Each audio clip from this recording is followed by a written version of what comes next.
The South African agricultural exports remain robust. In 2025, our exports reached a record $15.1 billion. That is up 10% from 2024. And I'm sure that many people may be concerned to say, where is this growth coming from? Because for much of 2025, the topic that we discussed the most was really our concerns about what the trading environment would look like globally.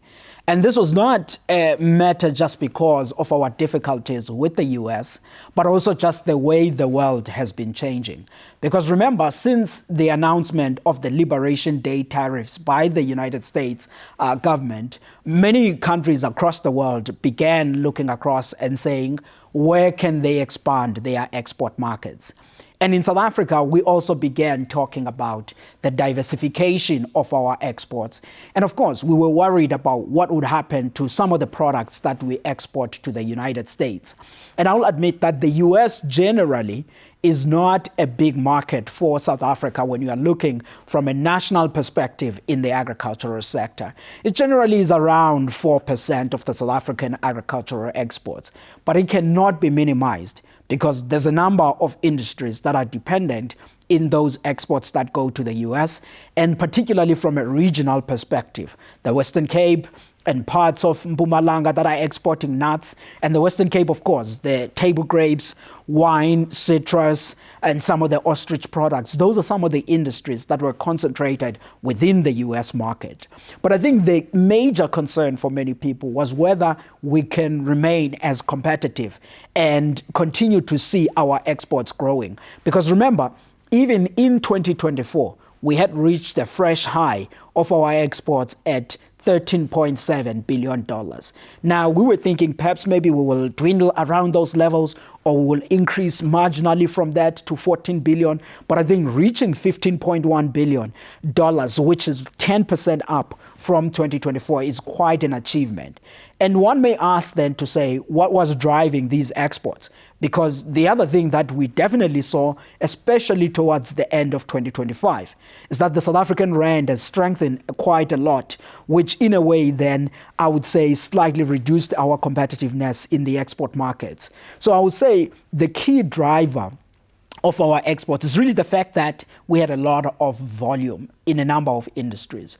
Remember, we had ended 2025 by saying it was a mixed agricultural year.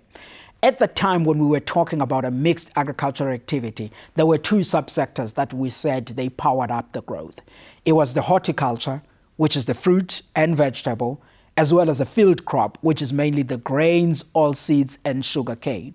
Where the difficulties lied in our industry, it was mainly in the livestock industry, particularly because of the foot and mouth disease that we still struggle with in parts of South Africa. But that improvement in grain production in part is what actually has supported these exports.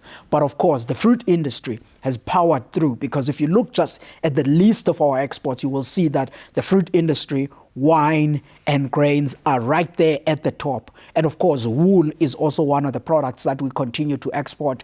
And on fruit, a whole range of fruit, from nuts to citrus to table grapes, apples and pear, peaches, berries, all of the range of fruits that we produce in South Africa, they did reasonably well on the exports, and we remained fairly competitive in a number of markets. So when you see that figure of a $15.1 billion, that is a record high for South African agriculture exports, it's really on the back of that large output that we have. The output was large because we had a good or favorable agricultural season. We were in the La Niña rainfall, we received sufficient rain that supported the production conditions. But of course, we cannot underestimate the investment that for years have been made by the farmers, bringing in new technologies, breeding seeds that improve their productivity at a farm level, but also a number of other mechanical technologies that have been brought in to ensure that the efficiencies at the farm level, they improve. So that's the catalyst behind that output that we saw in the South African agricultural sector. But of course, farmers can produce, but there's an aspect of logistics. And one of the things that for many years in South Africa we've been talking about is how our ports are not performing to the levels that we would expect them to be, to an extent that there started to be some joint venture activities between the private sector as well as the government. And I think that all of those joint efforts, they contributed to this increase that we saw in the exports.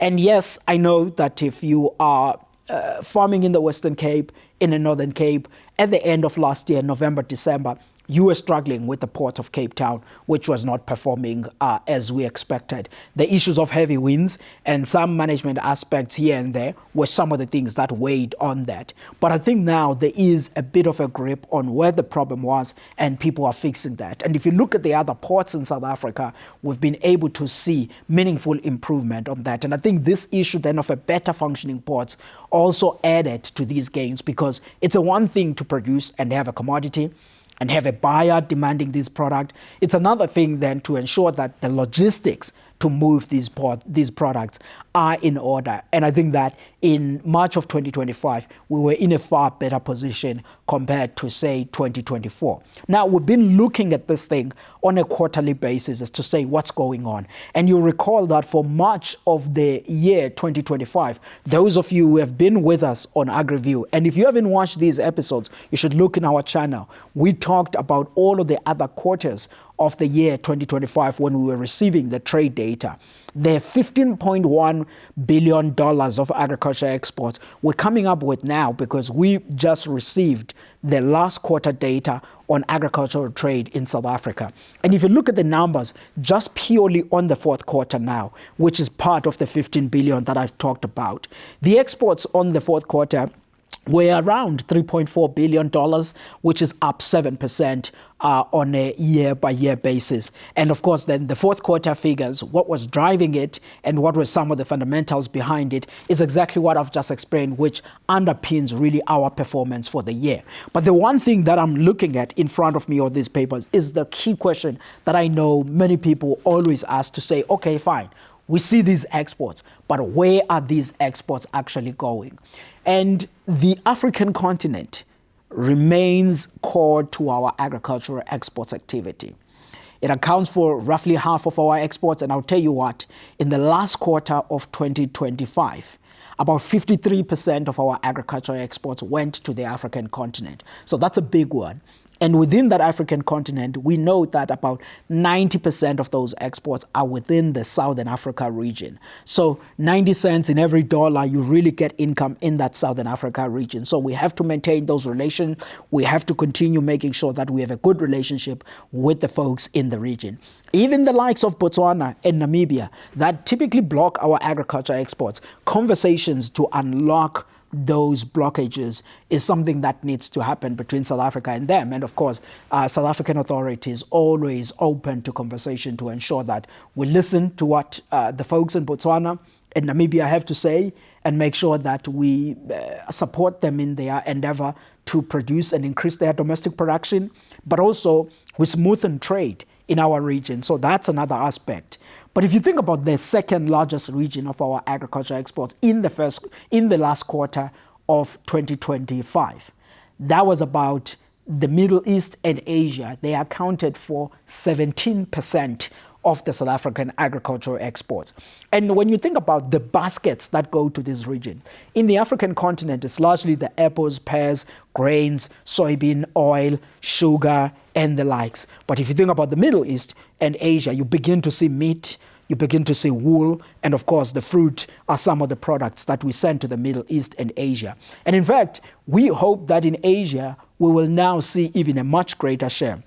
Because in the first week of February, the South African Trade and Industry and Competition Minister, the DTIC, came out and say, hey, look, South Africa has now signed the Africa-China trade framework. And what that framework does, it endeavors to lower the tariffs so that South African products can be able to access better the Chinese market. We'll talk about the possibilities of that on its own segment here on AgriView. We'll dive into China, as well as what are some of the really possibilities in the Chinese market. But the key point I wanted to add is that as we start that stronger relationship with China, lowering the tariffs, we were likely to see that Asia, Middle East part of our exports growing even larger than that. The EU remains ever more important, accounting for about 16% of our agricultural exports. And we know that in the EU, you find wool, you find fruit, and you find wine. And the EU is very important. It's a high-value market.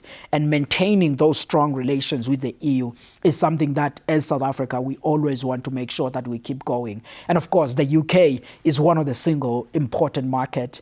Around 7% or so of South African agricultural exports go to the UK, and you have the rest of the world. But I will single out the Americas, because in the Americas, in the last quarter, it was still about 4%. The US remained an important market for us, but here is the key point that I want to put forward about the US. If you look at South Africa's agricultural exports for 2025, the exports to the US fell by only 3%. We exported just over $500 million of agricultural products to the US. The reason for that is because in the first quarter, there were no Liberation Day tariffs. Second quarter, we've got the 90-day pause that the US president provided to the world, and folks managed to utilize that period quite aggressively. The only period we started to see the tariffs biting us was in the third quarter, where South Africa's agricultural exports to the US fell by 11%, and much more severely in the last quarter, where our agricultural exports to the US, they fell by 39% to around 81 million US dollars, where in a usual quarter, we will be exporting something that is over 140 million US dollars. So that just shows you then that when you are looking at the annual figure and you're hearing people saying, no, man, these tariffs are not really causing much of a problem. We have our exports still down by 3%. No, they are causing problems. But I think we will begin to see the impact of this in 2026. But some of us who are optimists, we hope that by that time we would have found some form of a trade agreement with the US. We are still part of AGOA. It was extended. We remain part of that. That bodes well in terms of just the general sentiment as to what's going on between us and the United States. But we do need some form of a trade agreement in order to be able to get through that. But I've been talking a lot about exports, as if South Africa doesn't buy anything from the world. We do buy stuff from the world. And I'll tell you this, if you look at how much we bought and how much we spent buying things from the world in 2025, South Africa spent 7.8 billion US dollars. That is up 4% from 2024.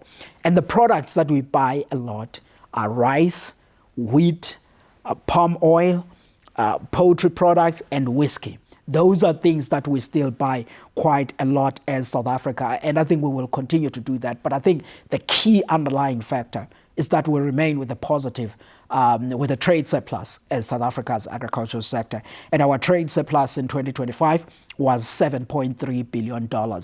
So with all of this environment changing in terms of the global landscape on trade, we remain quite strong in exports. And that's the picture of 2025. The core thing about 2026 is building on that optimism. Things are looking reasonably better at a production level. We continue to struggle with the foot and mouth disease, but there's a whole range of plans about the vaccination. And I think that as we recover and we benefit from better production conditions at a farming level, and we see improvement at the ports, these are all things that lay the foundation for a better export performance for 2026. But certainly 2025 was a better year. So folks, if you were wondering, I think that anyone you hear talking about trade in South Africa, make sure that you send this video to them. And if you are watching us for the first time because you heard the figure, 15.1 billion US dollars, you better make sure that you subscribe in this channel, because there's so much of South African agricultural things that we will continue to discuss with you. And we do all of this because we have support of many industries that make sure that we can record this. And this time around, our folks at Nedbank have ensured that we can deliver this message to you. So we are grateful to them. And thanks to you for watching.